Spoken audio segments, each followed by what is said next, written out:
let me switch to English, because now, unfortunately, Glenn Osaka, that he's also with me here, my left, he cannot speak in Spanish, at least today.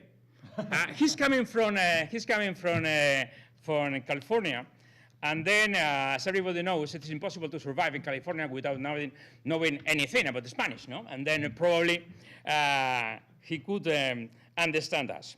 But let me explain a little bit why Glenn Osaka is here with us in this evening. From one side, as Roberto has mentioned, he is the chairman of the International Advisory Board we have created last year. Here in the room, there are also other members of this International Advisory Board. And then I would like to express my gratitude to all of them, because at the end, it's a great honor for me to have these very important people in the VIP in this right way to work with us. Because at the end, this kind of programs and this kind of structures needs also to receive a continuous feedback from outside. We are not creating any kind of technology only for the Spanish market. The Spanish market is not enough. All of them, and all enterprises that has been participating in the program, should have an international vision from the very beginning. And then Glenn Osaka has accepted not only to become the chairman of this International Advisory Board, but also to advance a little bit the travel from USA to here, to be able to stay this evening with us and to present what is happening around entrepreneurship and also commercialization of technology and risk capital venture and so on from USA, and what kind of lessons we can learn from that. Glenn Osaka has been a vice president in Hewlett-Packard. He has been also vice president in Cisco. He has been also vice president in Juniper Networks. He has also been the CEO of some companies, one of them at the end acquired by Cisco. He's also participating in many other things, and even the non-profit activities like the Center for Asia American Media, and he was educated in UCLA in the University of California, and where he has also a Bachelor of Arts and Masters in Business Administration. And he's a very interesting guy to learn a lot from him. Then thank you very much for coming, and you have the floor. Microphone is here. Perfect for you. Perfect, perfect. So Gonzalo, thank you for that very nice introduction, and I am very pleased to be able to spend some time with this group and also with all the teams that we will meet through the rest of the week with Kite. But I have to say it's my pleasure, because so I've spent 35 years in innovation and technology in Silicon Valley, and always for me the most fun is to work with teams at the very early stages of development of companies. And so now I have the luxury in my work at home to spend time with right now 5 or 6 startups. All of them have less than 10 employees, and we're working through the refinement and the innovation of their ideas into hopefully successful businesses into the future. And my apologies, so I do not speak Spanish of any usefulness. I learned a bit when I was very young, but it's a great embarrassment to my family, to my daughters, that I only speak one language. So I'll have to remedy that sometime in my spare time. So my apologies. Gonzalo gave me a near impossible task. He said, well, Glenn, you know, what we need you to do is to speak about innovation and entrepreneurship and provide some insight for the teams that we will see today. And you know, you're an information technology guy, and everyone in the group is not necessarily in information technology, so you can't speak just about information technology. And but we need to get real insight and learning from Silicon Valley, and you need to do this in 15 minutes. So, you know, it's impossible. So I thought long about how to best proceed and what might be useful. And so the thought that I gave was actually around the work that I do with the teams that I'm advising in the US. because it's both in this experience and in the past, it's been very notable to me, a specific issue that they all face. And I suspect that many of you may face some of the same challenges. So let me go through this. I thought an interesting way to start would be to talk about some innovations that have happened in the past, and maybe not so famous. So this is a picture of an innovation that occurred in 1930 in Glasgow, Scotland. It was known at the time as the flying train, or as the Benny train, because it was invented by a gentleman named George Benny. And he was solving a problem, and you can see from the picture that he built his prototype of this flying. The flying train is actually the car that's suspended from the infrastructure at the top, and there's a train that you might recognize as a steam engine underneath. And his idea was that the steam engine and railways, they were too noisy, and that the ride was very rough, and so that he wanted to be able to produce a train that would be much quieter, much more comfortable, very, very easy to ride, and something that would be much, much better than the available technology at the time, which was the common railroad. I don't know about you, have any of you seen any of these in production? So this actually survived until the 1940s. There was a small track that operated between two villages and then never saw commercial success. So, an interesting innovation and actually quite a vision, because the problem of producing reliable ground transportation that's quiet and comfortable still is something that we are challenged with today. So how about this one? Have you seen this? This is from the 1950s. So this is the one-man helicopter. And this device, it actually flew. It was part of a research development that was created for the United States Army. The idea was that this would be a much faster and easier way to transport the individual soldier on the field of battle. It is a helicopter. It uses two counter-rotating propellers. Now, it had some issues. So one of which was it only flew a few feet above the ground. And so as a result, it would kick up dirt and rocks from the ground that would then hit the soldier as they were transiting the battlefield. And it created a fair amount of noise, so the enemy would know that you're coming. But the idea was to make it much easier to conduct surveillance, right? To be able to get to places that would be very difficult to get to on foot, and to be able to see things more quickly to advantage the U.S. Army in its battlegrounds. And it may sound familiar as a problem set, but I had the privilege yesterday of visiting a kite company that is building drones. And guess what? They're attempting to solve the same problem, probably or hopefully in a much better and more successful way than the one-man helicopter.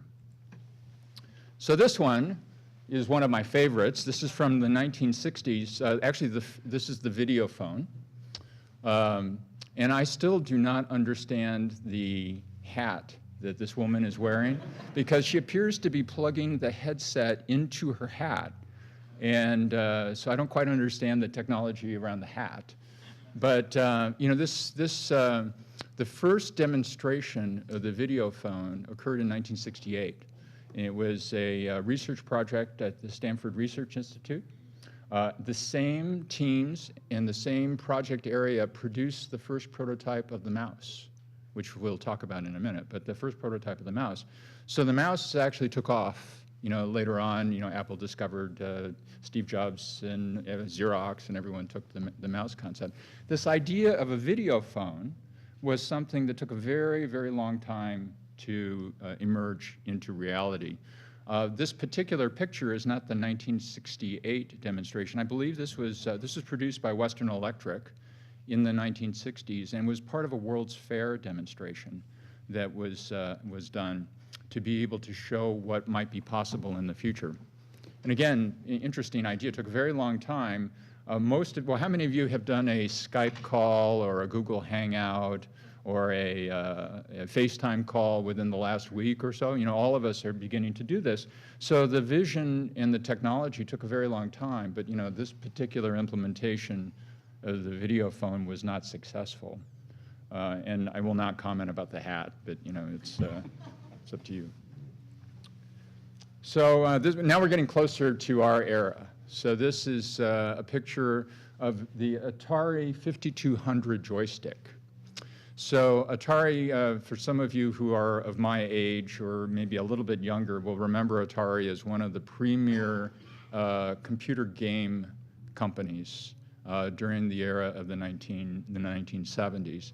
And so they produced this device as the user interface device to be used with some of their early games. And the idea was that this device would be perfect to be the universal user interface for computing. So there was a small problem though. So for those of you that have ever used something like this, a joystick, it's actually very difficult to get the pointer onto a specific area of the screen. It's part of what made the games challenging. The joystick still does appear as a user interface in some games that you can buy today.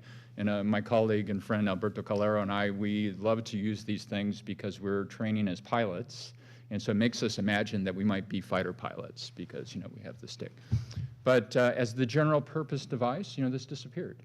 And it's been taken over, of course, by the mouse that we all use and are all somewhat frustrated with today. So what's the lesson of all this? Is, you know, failure comes with innovation. And I think that this is actually one of the toughest things for entrepreneurs, for people that are building a new technology or people that are trying to move from technology to a company to deal with, is this issue and concern about failure. And this has become something that's been widely written about in Silicon Valley, is that perhaps one of the things that's very unique about the environment that has been created over many years is that failure is viewed as okay, as part of the process. And I think that this is the thing that even today in the teams that I work with, people struggle with, because there's oftentimes this view that, oh, I must get the idea perfect in order to be able to present to an investor. I must be able to do this in a way that's exactly matching the market demand in order to be able to be successful. A story I was told actually quite some time ago I thought was particularly useful, and I wish I could remember who the executive was. I believe it was Jack Welch. I am not positive of this. Is that someone asked him once, this executive, what was the most valuable class that he ever took while being educated at Stanford working on an MBA? And his answer was painting. And you said, painting? What do you mean painting? He said, well, when you learn to paint, the thing that you learn is the most difficult thing is to draw the first line. And once you draw the first line, you can start. And then you can correct. You can add, you can erase, you can make changes, you can adapt, you can adjust. And that lesson of knowing that you have to actually commit to draw the first line is actually one of the keys that I would leave with you as a part of this process of innovation. Most of you who are here as part of this competition, you've already taken that step. Right? You've already drawn the first line, and that is a major, major step. And so then I think the next thing is to understand how to deal with this issue of innovation versus failure. So the learnings, you know, they're very simple. You know, in 15 minutes, you know, what can I do? One lesson. So one is that failure is necessary. It's absolutely necessary in order to learn. And so I am unfortunately reminded of this every time I try to learn something new. So I learned to downhill ski late in life, in my 20s, or later than many. And I was quite proud of being able to stand up on my skis and not fall, you know, on the green slope. And then I took another lesson And my instructor said, well, this is not useful. It's not, what do you mean it's not useful? I can stand up. He said, no, no, it's not useful. If you don't fall, you can't learn. And so you must go to ever increasingly difficult ski runs and fall in order for you to learn. Failure is a part of the learning process. Now, in an even later stage of life, today, I'm learning to fly airplanes. So I'm working on my private pilot's license. And this is a place where failure has some other issues, right? Other issues.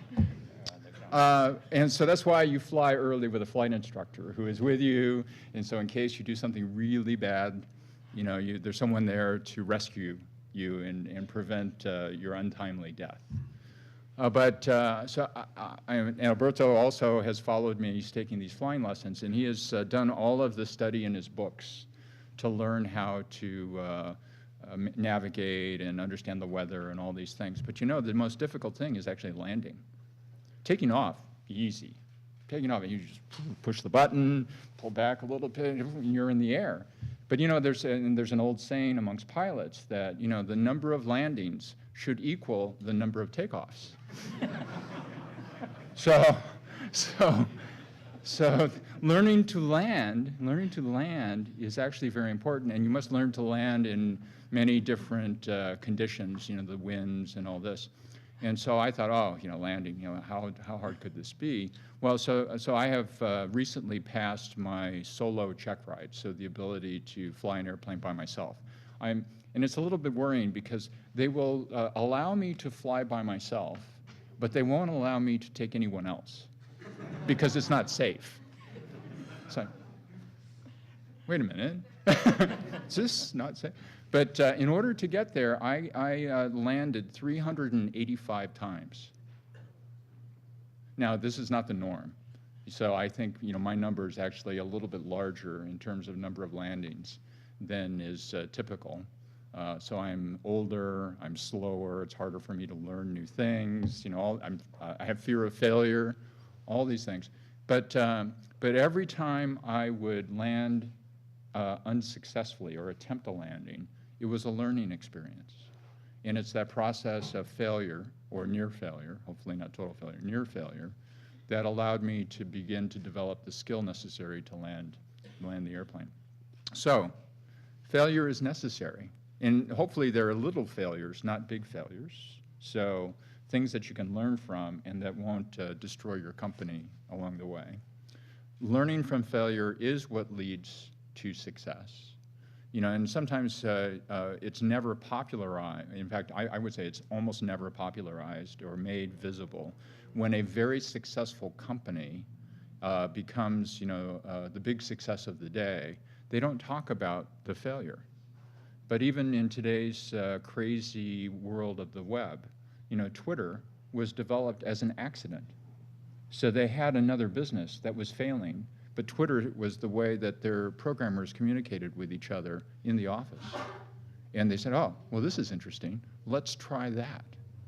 So Twitter emerged out of a failure.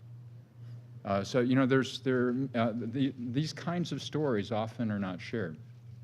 What you could see from the inventions that I showed you before is that they had technology and they had vision. They understood that there was a problem. They had those two things. Those are necessary for success, but they're not sufficient. They're not sufficient, right? So in our world today, if you have technology and you have vision, what else do you need? So this is what I would leave you with. I would say, number one is accept failure as part of the process of innovation. Understand that you will have setbacks, that you will have failures, and that you actually need them. You need to get the feedback from the marketplace in order to be able to refine your ideas and ultimately drive to success. And then think about those examples that I showed you. So what were the issues? Well, you know, you could say, well, you know, this technology around the flying train, it's not so good. But, you know, some of it is market readiness, right? So you know, you have to think about what's the infrastructure required for your business to be successful. Oftentimes, timing is a very big issue, from the standpoint of market readiness. And then you also have to think about how you can get access to the markets that you want to serve. And then I'd say, well, and then the most important thing for an entrepreneur is to commit to execution. So I unfortunately work with many teams where they have a technology, they have a vision, they have a PowerPoint slide set, and yet they don't take it to the next step to truly test their ideas with the community that matters. And that community, in my view, are investors, advisors, people like me. But I think the big one is customers. Because if you cannot test with a representative set of customers and get their feedback, you will not succeed. You'll not succeed. So, my message to you is, for those of you that have already started this journey, is, well, obviously stay with it.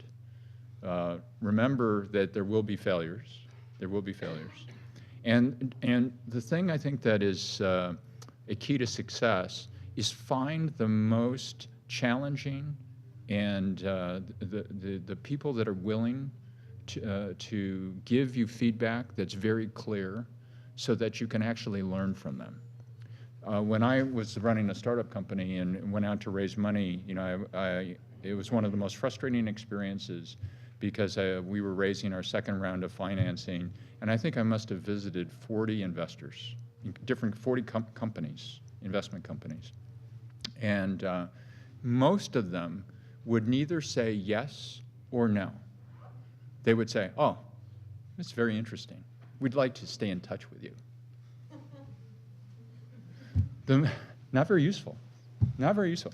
But the most useful feedback are the people that tell you no. And the reason is that you can ask why. And you can start a whole new conversation that will help you learn how to steer. So that's my simple message in 15 minutes. Hopefully it's useful to you.